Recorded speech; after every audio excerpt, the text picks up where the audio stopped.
ఆకాశవాణి ప్రాంతీయ వార్తలు చదువుతున్నది కె సుమ. ముఖ్యాంశాలు: ఎల్నినో ప్రభావం దృష్ట్యా ప్రత్యామ్నాయ పంటల సాగుపై రైతులకు అవగాహన కల్పించాలని ఆంధ్రప్రదేశ్ ముఖ్యమంత్రి నారా చంద్రబాబు నాయుడు అధికారులను ఆదేశించారు. ఢిల్లీలో పర్యటిస్తున్న తెలంగాణ ముఖ్యమంత్రి రేవంత్ రెడ్డి పలువురు కేంద్ర మంత్రులతో ఈరోజు సమావేశమవుతారు.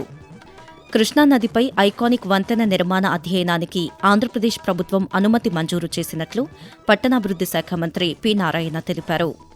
ప్రజల అవసరాలకు అనుగుణంగా అభివృద్ది కార్యక్రమాలను వేగవంతం చేస్తున్నామని ఆంధ్రప్రదేశ్ మంత్రి నిమ్మల రామానాయుడు పేర్కొన్నారు. వార్తల వివరాలు: ఎల్నినో ప్రభావంతో తక్కువ వర్షపాతం నమోదయ్యే అవకాశం ఉన్న నేపథ్యంలో ప్రత్యామ్నాయ పంటల సాగుపై రైతులకు అవగాహన కల్పించాలని ఆంధ్రప్రదేశ్ ముఖ్యమంత్రి నారా చంద్రబాబు నాయుడు అధికారులను ఆదేశించారు. రాష్ట్రంలో ఎల్నినో ప్రభావం, లోటు వర్షపాతం, పొగాకు కొనుగోలు పరిస్థితులపై అమరావతిలోని రాష్ట్ర సచివాలయంలో ముఖ్యమంత్రి నిన్న సమీక్ష నిర్వహించారు. ఈ సందర్భంగా చంద్రబాబు నాయుడు మాట్లాడుతూ ఎల్నినో ప్రభావంపై ప్రత్యేక ప్రచార కార్యక్రమాలు చేపట్టి రుతుపవనాలకు ముందు పొడి విత్తనం వేయడం, పీఎండీఎస్ విధానంలో సాగుకు రైతులను సిద్దం చేయాలని సూచించారు. అలాగే ఎఫ్సీవీ పొగాకు కొనుగోళ్లు, రొయ్యల మేత ధరల నియంత్రణపై అవసరమైన చర్యలు తీసుకోవాలని అధికారులను ఆదేశించారు.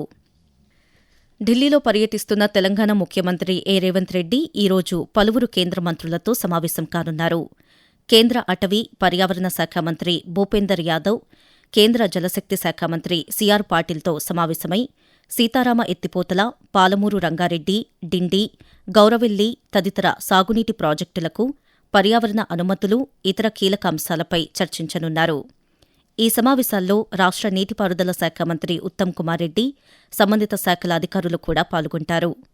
ఢిల్లీ పర్యటన సందర్భంగా ముఖ్యమంత్రి రేవంత్ రెడ్డి కాంగ్రెస్ సీనియర్ నాయకులను కూడా కలిసే అవకాశముందని పార్టీ వర్గాలు తెలిపాయి. రాజధాని అమరావతిలో కృష్ణానదిపై ఐకానిక్ వంతెన నిర్మాణ సాధ్యాసాధ్యాల అధ్యయనానికి ఆంధ్రప్రదేశ్ ప్రభుత్వం అనుమతి మంజూరు చేసినట్లు పట్టణాభివృద్ది శాఖ మంత్రి పొంగూరు నారాయణ తెలిపారు. ముఖ్యమంత్రి నారా చంద్రబాబు నాయుడు అధ్యక్షతన రాష్ట్ర సచివాలయంలో జరిగిన రాజధాని ప్రాంత అభివృద్ది ప్రాధికార సంస్థ సిఆర్డీఏ అథారిటీ సమావేశ నిర్ణయాలను మంత్రి నిన్న పాత్రికేయులకు వెల్లడించారు. అమరావతిలో ఏర్పాటు చేయనున్న కేంద్రీయ విద్యాలయానికి స్థల కేటాయింపునకు ఆమోదం తెలిపినట్లు మంత్రి వివరిస్తూ, రైతు సోదరులకు యాన్యుటీ 300 crores అవుతుంది. కార్పొరేషన్ నుంచి లోన్ తీసుకుని పే చేశాం. దాని రియాక్టిఫికేషన్కి యాక్చువల్గా ఈరోజు పర్మిషన్ అడిగాం, అది యాక్సెప్ట్ చేశారు. అదేవిధంగా కేంద్రీయ విద్యాలయం ఇక్కడ స్కూల్ పెడుతుంది, అది గవర్నమెంట్ది కాబట్టి stamp duty and registration fee వాళ్ళు ఎగ్జామ్షన్ అడిగారు, ఆ ఎగ్జామ్షన్ కూడా యాక్సెప్ట్ చేయడం జరిగింది. అదేవిధంగా ఒక డేటా సెంటర్ 9 GW టెండర్ పిలవటానికి యాక్చువల్గా అప్రూవల్ ఇవ్వడం జరిగింది. ఆంధ్రప్రదేశ్ ప్రధాన ఎన్నికల అధికారి వివేక్ యాదవ్ అమరావతిలోని రాష్ట్ర సచివాలయంలో అఖిలపక్ష సమావేశం నిన్న నిర్వహించారు. ఈ సందర్భంగా 175 శాసనసభ నియోజకవర్గాలకు సంబంధించిన ముసాయిదా ఓటర్ల జాబితాలను ఆయా రాజకీయ పార్టీల ప్రతినిధులకు అందజేశారు. అనంతరం వివేక్ యాదవ్ మాట్లాడుతూ ప్రత్యేక సమగ్ర సవరణ ఎస్ఐఆర్ ప్రకారం రాష్ట్రంలో మొత్తం ఓటర్ల సంఖ్య 3,72,02,684గా ఉందని తెలిపారు. ఇందులో పురుష ఓటర్లు 1,82,69,019 మంది కాగా, మహిళా ఓటర్లు 1,89,30,929 మంది ఉండగా, ఇతరులు 2,736 మంది ఉన్నారని తెలిపారు. బూత్ స్థాయి అధికారులు ఇంటింటి సర్వే నిర్వహించి 3,71,00,000కు పైగా పత్రాలను డిజిటలీకరణ చేశారని చెప్పారు. ముసాయిదా జాబితాలో పేరు లేనివారు అభ్యంతరాల సమయంలో దరఖాస్తు చేసుకోవాలని సూచించారు. ప్రజల అవసరాలకు అనుగుణంగా అభివృద్ది కార్యక్రమాలను వేగవంతం చేస్తున్నామని ఆంధ్రప్రదేశ్ జలవనరుల శాఖ మంత్రి నిమ్మల రామానాయుడు తెలిపారు.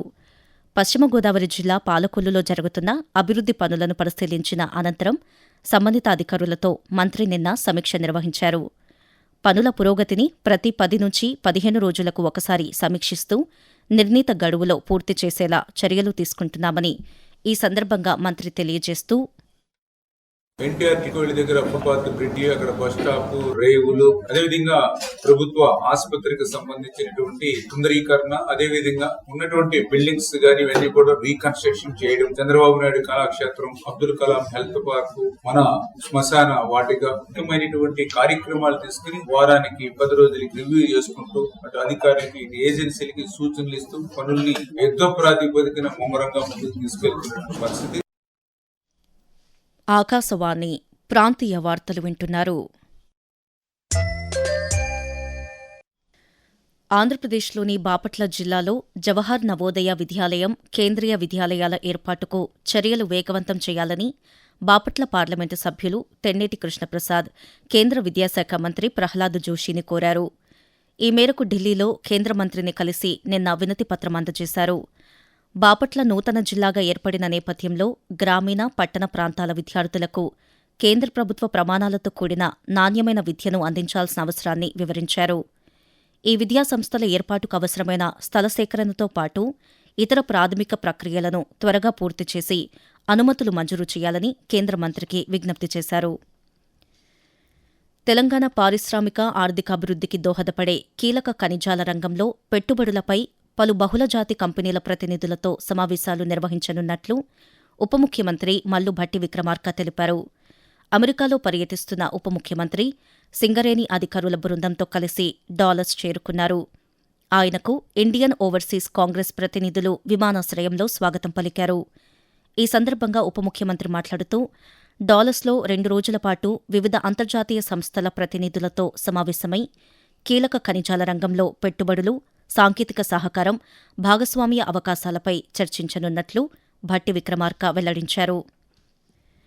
ఆంధ్రప్రదేశ్లోని ఏలూరు జిల్లా నూజివీడు రైతు బజార్లో ప్రజలకు తక్కువ ధరకే నాణ్యమైన బియ్యం అందించేందుకు ఏర్పాటు చేసిన విక్రయ కేంద్రాన్ని గృహ నిర్మాణ శాఖ మంత్రి కొలుసు పార్థసారథి నిన్న ప్రారంభించారు. ఈ సందర్భంగా మంత్రి మాట్లాడుతూ అర్హులైన తెల్ల రేషన్ కార్డుదారులకు కేవలం 50 రూపాయలకే నాణ్యమైన బియ్యం అందించాలనే లక్ష్యంతో ప్రభుత్వం ఈ కార్యక్రమాన్ని చేపట్టిందన్నారు.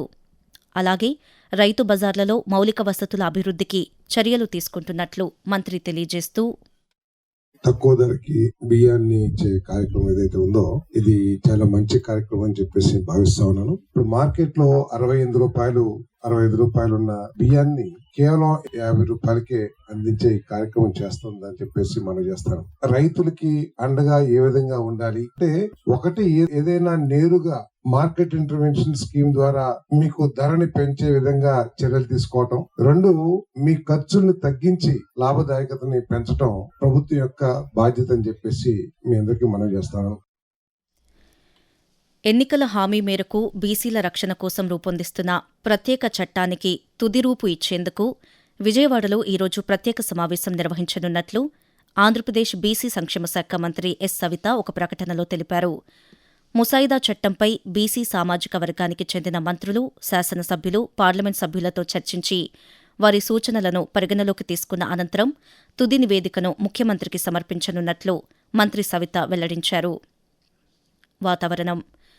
పశ్చిమ మధ్య బంగాళాఖాతం, దాన్ని ఆనుకుని ఉన్న ఆంధ్రప్రదేశ్ తీర ప్రాంతంపై ఉపరితల ఆవర్తనం కొనసాగుతోందని అమరావతి వాతావరణ కేంద్రం తెలిపింది. దీని ప్రభావంతో ఈరోజు ఉత్తరాంధ్ర జిల్లాలతో పాటు డాక్టర్ బీఆర్ అంబేద్కర్ కోనసీమ, తూర్పుగోదావరి, పశ్చిమ గోదావరి జిల్లాల్లో అక్కడక్కడ పిడుగులతో కూడిన తేలికపాటి నుంచి మోస్తరు వర్షాలు కురిసే అవకాశముందని తెలిపింది. మరోవైపు తెలంగాణలోని పలు జిల్లాల్లో ఈరోజు వర్షాలు కురుస్తాయని హైదరాబాద్ వాతావరణ కేంద్రం తెలిపింది. ప్రాంతీయ వార్తలు ముగించే ముందు ముఖ్యాంశాలు మరోసారి. ఎల్నినో ప్రభావం దృష్ట్యా ప్రత్యామ్నాయ పంటల సాగుపై రైతులకు అవగాహన కల్పించాలని ఆంధ్రప్రదేశ్ ముఖ్యమంత్రి నారా చంద్రబాబు నాయుడు అధికారులను ఆదేశించారు. ఢిల్లీలో పర్యటిస్తున్న తెలంగాణ ముఖ్యమంత్రి ఏ రేవంత్ రెడ్డి పలువురు కేంద్ర మంత్రులతో ఈరోజు సమావేశమవుతారు. కృష్ణానదిపై ఐకానిక్ వంతెన నిర్మాణ అధ్యయనానికి ఆంధ్రప్రదేశ్ ప్రభుత్వం అనుమతి మంజూరు చేసినట్లు పట్టణాభివృద్ది శాఖ మంత్రి పి. నారాయణ తెలిపారు. ప్రజల అవసరాలకు అనుగుణంగా అభివృద్ది కార్యక్రమాలను వేగవంతం చేస్తున్నామని ఆంధ్రప్రదేశ్ మంత్రి నిమ్మల రామానాయుడు పేర్కొన్నారు. ఆకాశవాణి ప్రాంతీయ వార్తలు ఇంతటితో సమాప్తం.